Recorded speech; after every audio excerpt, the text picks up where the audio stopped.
When installing worktop lighting in an open cabinet, follow the marks and make holes using an awl. Fix the lighting strips to the cabinet. In open metal cabinets, they can be placed at the front or back of the cabinet.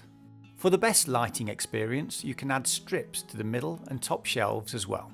When doing this, remove the clip, the shelf and the middle bar. Add the light strip, then put the shelf back.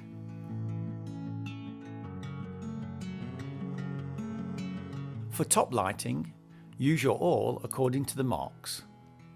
Lift the plastic fittings and fix the lighting to the cabinet. The cable will fit perfectly into the groove. When adding lighting under closed cabinets, you'll get the best lighting experience if you place the lighting 10 cm in.